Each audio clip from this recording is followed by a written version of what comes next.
नमस्कार प्रिय विद्यार्थियों, आप सभी का प्रतिभा क्लासेस बीकानेर के अंदर बहुत बहुत हार्दिक स्वागत और अभिनंदन है।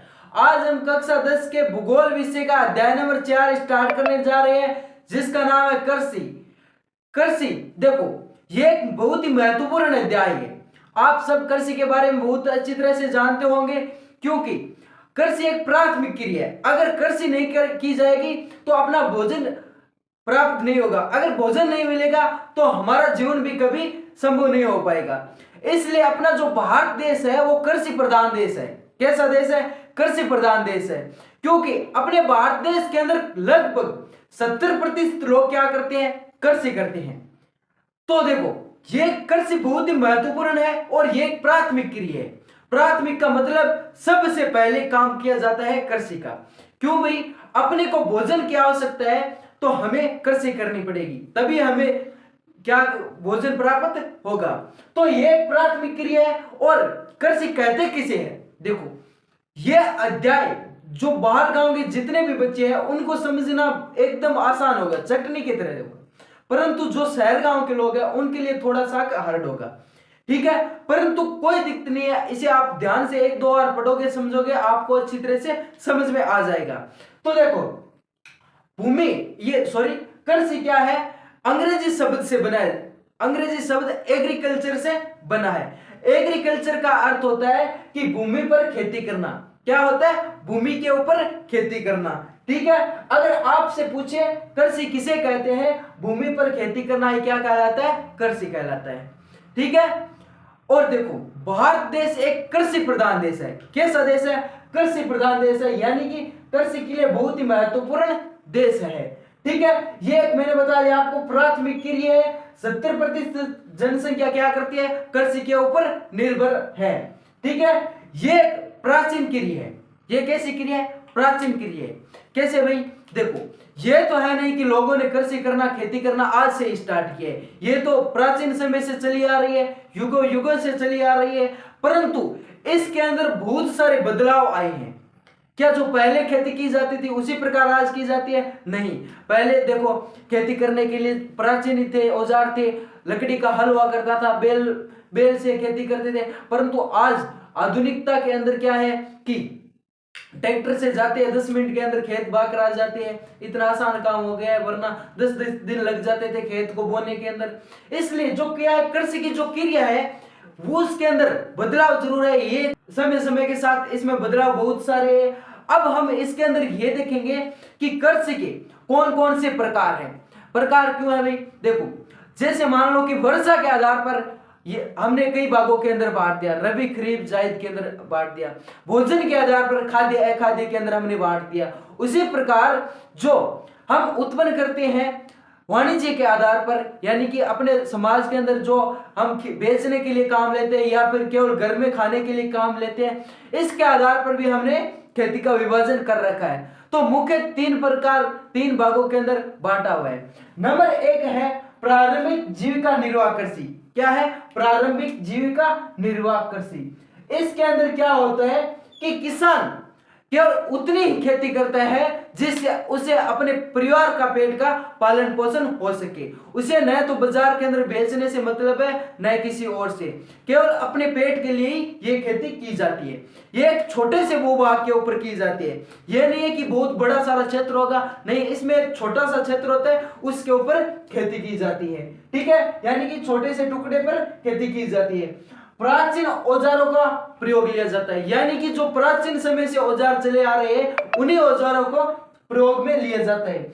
यानी कि लकड़ी का हल हो गया और दाव, ये भी जो खेत प्राचीन समय से काम में लिए जाने वाला एक हथियार है। खुदाई करने वाले लकड़ी के आदि यंत्र भी इसके अंदर शामिल होते हैं। तो ये प्रारंभिक जीविका निर्वाह कृषि है, और ये कृषि सिर्फ मानसून के ऊपर निर्भर होती है। अगर वर्षा होगी तभी एक अच्छी फसल उत्पन्न होगी, अन्यथा नहीं होगी। ये किस पर निर्भर है? मानसून के ऊपर और उर्वरता के ऊपर। यानी कि अगर भूमि अधिक उपजाऊ है तो अधिक फसल होगी, अधिक अनाज होगा, अन्यथा नहीं होगा, फसल सूख जाएगी, बल जाएगी। इसलिए मानसून, उर्वरता और पर्यावरणीय परिस्थितियों, यानी कि वहां का जो पर्यावरण वातावरण है उसकी स्थिति कैसी है, इस पर यह निर्भर करता है।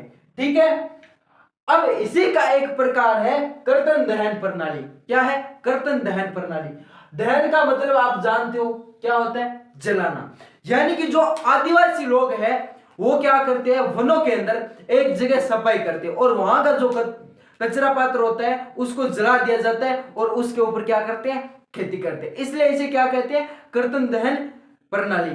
ठीक है। और इसी का एक नाम है झूम की खेती। झूम इसलिए इसे क्यों कहते हैं, क्योंकि जो आदिवासी लोग हैं वो एक जगह रुककर इसकी खेती नहीं करते। वो एक जगह खेती कर ली, अगले साल दूसरे जगह जाकर खेती करेंगे, इसलिए इसे एक नाम दिया जाता है झूम। इसके अलग अलग क्षेत्र के अंदर अलग अलग नाम है, हो सके तो आप उन सभी को याद कर लेना, परंतु इन तीनों को तो आप अभी के अभी रट ही लो, सीधा दिमाग के अंदर बैठा लो, ताकि आपको दिक्कत ना आए कहीं भी। झूम उत्तरी पूर्वी राज्यों के अंदर इसे क्या कहा जाता है, झूम के नाम से जाना जाता है। पामलू मणिपुर के अंदर इसे किस नाम से जाना जाता है, पामलू के नाम से जाना जाता है। दीपा अंडमान निकोबार के अंदर इसे किस नाम से जाना जाता है, दीपा के नाम से जाना जाता है। दीपा किसी लड़की या लड़के का नाम नहीं है, इस कर्तन दहन प्रणाली का ही नाम है। इसे किस नाम कहां पर जाना जाता है, अंडमान निकोबार के अंदर जाना जाता है। ठीक है। अब नंबर 2 है गहन जीविका कृषि। गहन जीविका कृषि, इस कृषि के अंदर क्या होता है कि किसान अपने पेट का पालन तो करता ही है, परंतु इसे थोड़ा बहुत वो वाणिज्य यानी व्यापार के रूप में भी काम ले सकते हैं। इसके अंदर क्या होता है कि जनसंख्या सर्वाधिक होती है, यानी कि ऐसे क्षेत्रों के अंदर की जाती है जहां पर जनसंख्या सर्वाधिक होती है। क्यों? कि वहां पर उनको एक जगह पर स्थायी रूप से खेती करनी पड़ती है। क्यों? कि अगर एक जगह पर वो खेती करेंगे, अपना अधिकार जमा लेंगे, तब दूसरा नहीं आएगा, अन्यथा वहां पर तो बहुत सारी जनसंख्या एक जगह से छोड़कर दूसरी जगह पर गए तो वो दूसरे कब्जा करके बैठ जाएंगे, इसलिए वो एक स्थायी होती है। और ये क्या होता है कि पीढ़ी दर पीढ़ी कम होती है, क्योंकि जैसे मान लीजिए अपने दादाजी ने एक जमीन के ऊपर कब्जा कर लिया, वो 100 बीघा जमीन है, ठीक है, उनके 2 पुत्र हुए, 50-50 के बीघा के अंदर बैठ गए, और उसके बाद उनके 2 और पुत्र हुए, वो उन्होंने 25-25 बीघा के अंदर बांट ली। ठीक है। इसलिए क्या होता है कि ये दिन प्रतिदिन यानी कि पीढ़ी दर पीढ़ी क्या होती है, कम होती चली जाती है, इसका आकार कम होता चला जाता है। रासायनिकों और सिंचाई का प्रयोग किया जाता है। इसके अंदर क्या है कि रासायनिक उर्वरक है, फसल यानी कि थोड़ी बहुत अच्छी हो जाए, इसलिए रासायनिकों का प्रयोग किया जाता है, और सिंचाई का भी प्रयोग किया जा सकता है। सिंचाई यानी कि फुहारा, नलकूप, कुआं आदि का प्रयोग कर सकते हैं, परंतु इसके अंदर सिंचाई का प्रयोग नहीं कर सकते थे। ठीक है। और ये श्रम गहन खेती होती है। श्रम गहन का मतलब इसके अंदर मेहनत मजदूरी की बहुत आवश्यकता होती है। इसके जो परिवार के लोग हैं वो सारे इसके अंदर काम करते हैं, और मजदूर थोड़े बहुत मजदूरों की भी आवश्यकता होती है, इसलिए हम इसे किस नाम से क्या कहते हैं, श्रम गहन खेती भी कहते हैं। ठीक है। और सीमित भूमि से अधिकतम पैदावार करने का प्रयास किया जाता है।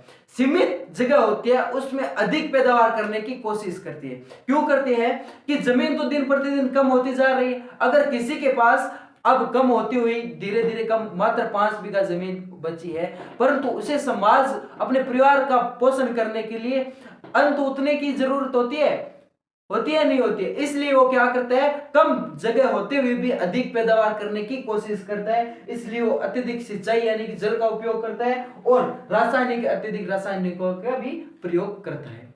अब नंबर 3 है वाणिज्यिक कृषि। क्या है? वाणिज्यिक कृषि। वाणिज्यिक कृषि ये ऐसी कृषि है केवल व्यापार करने के उद्देश्य से की जाती है। किस उद्देश्य से की जाती है? व्यापार करने के लिए, यानी कि ये कृषि करेंगे और शहर के अंदर जाएंगे और बेच कर आएंगे और अच्छे पैसे लेकर आ जाएंगे। तो देखो, अधिक पैदावार देने वाले बीजों का प्रयोग किया जाता है, रासायनिक उर्वरकों का प्रयोग किया जाता है, कीटनाशकों का प्रयोग करते हैं ताकि उच्च पैदावार हो सके, यानी कि अधिक से अधिक पैदावार हो सके, इसलिए अच्छे बीज, अच्छी खाद, अच्छे उर्वरक, रासायनिक कीटनाशकों आदि का प्रयोग किया जाता है ताकि अच्छा अनाज उत्पन्न कर सके और शहर के अंदर बेचें ताकि अपने अच्छे इनकम हो सके। ठीक है। इसी का एक प्रकार है रोपण कृषि। क्या है? रोपण कृषि। इसके अंदर क्या होता है कि बीजों का प्रयोग नहीं किया जाता है। बीजों का प्रयोग नहीं किया जाता है तो किसका किया जाता है?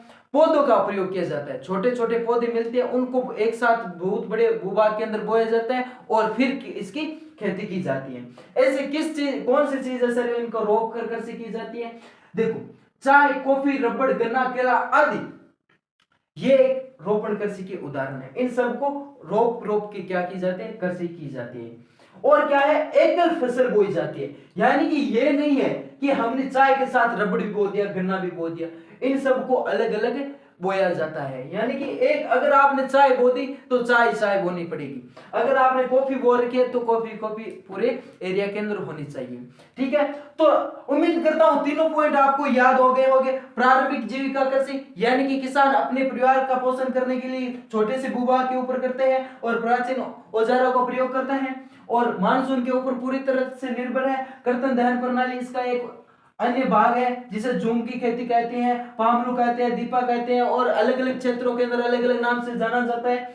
और नंबर 2 है गहन जीविका कृषि, यानी कि यहां पर छोटे से एक भूभाग के ऊपर सर्वाधिक कृषि करने की कोशिश की जाती है। जनसंख्या सर्वाधिक होती है, पीढ़ी दर पीढ़ी इसका आकार कम होता रहता है।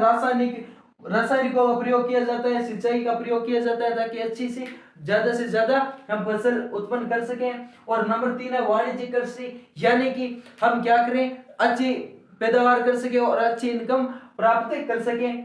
ठीक है, और इसी का एक अन्य प्रकार है रोपण कृषि, इसे हम कहते हैं एकल फसल बोई जाती है इसके अंदर। ठीक है, चाय, कॉफी, रबड़ आदि इसके उदाहरण हैं। और अब हम इसके बाद आगे पढ़ेंगे सस्य प्रारूप, यानी कि मौसम के आधार पर कृषि के वर्गीकरण। अब हम देखेंगे कि मौसम के आधार पर कृषि या फसलों के प्रकार।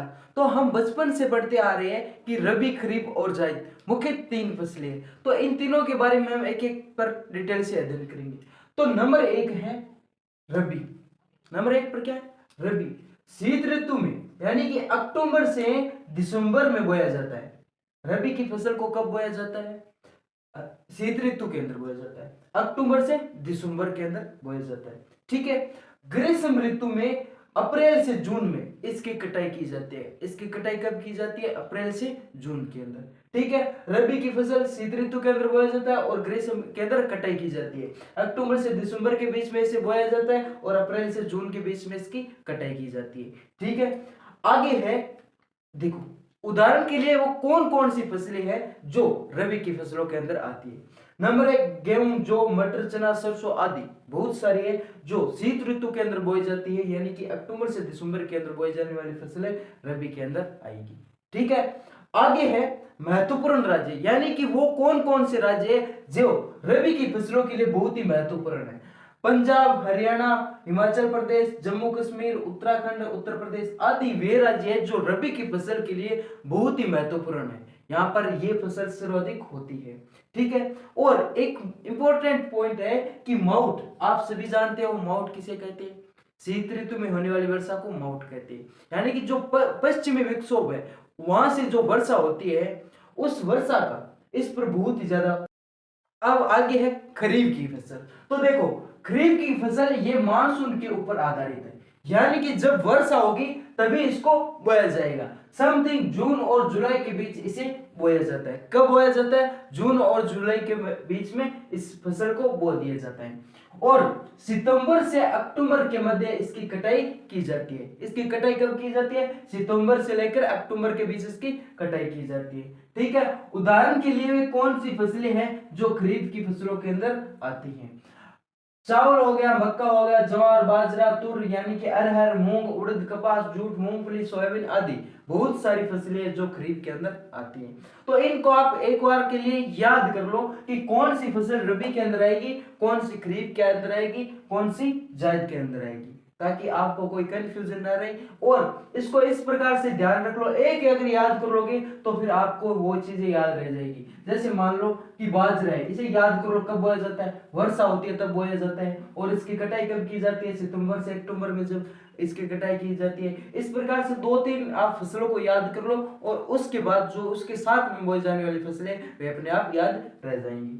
ठीक है, इसके लिए एक महत्वपूर्ण राज्य, ठीक है, महत्वपूर्ण राज्य कौन कौन से जहां पर खरीफ की फसल सर्वाधिक होती है, तो महाराष्ट्र, कर्नाटक, अरुणाचल प्रदेश और मध्य प्रदेश, ये सब खरीफ की फसल के लिए बहुत ही महत्वपूर्ण राज्य है। ठीक है, आगे हम देखेंगे, देखो नोट दिया एक ओस, अमन और बोरो। असम और पश्चिम बंगाल ओडिशा में बोई जाने वाली मुख्य धान की फसल है। ये भाई आप कुछ और मत समझना कि ये क्या है, ओ समन ये क्या है, ये क्या है, धान की फसल है जो कहाँ पर होती है, असम के अंदर और पश्चिम बंगाल और उड़ीसा के अंदर की जाती है। ठीक है, अब देखो नंबर 3 पर है जायद। नंबर 3 पर क्या है, जायद। ये कब बोई जाती है, इन दोनों फसलों के रबी व खरीफ के जो बीच का टाइम होता है उस टाइम इस जायद की फसल को बोया जाता है। जैसे रबी व खरीफ के मध्य बोया जाता है, जैसे हो गया तरबूज, खरबूज, खीरे, सब्जियां आदि इनके बीच में बोए जाने वाली फसल है। ठीक है, तो हमने पढ़ लिया रबी, खरीफ और जायद तीनों के बारे में अध्ययन कर लिया। उम्मीद करता हूं कि तीनों आपको अच्छी तरह से याद हो गई होंगी। जितना पढ़े हैं उतना एक बार के लिए आप पूरा याद कर लीजिए, और इससे आगे की वीडियो के अंदर हम जो प्रत्येक जो फसल है उसके बारे में एक एक के ऊपर हम डिटेल से अध्ययन करेंगे। ठीक है, जय हिंद, जय भारत, मिलते हैं नेक्स्ट वीडियो में।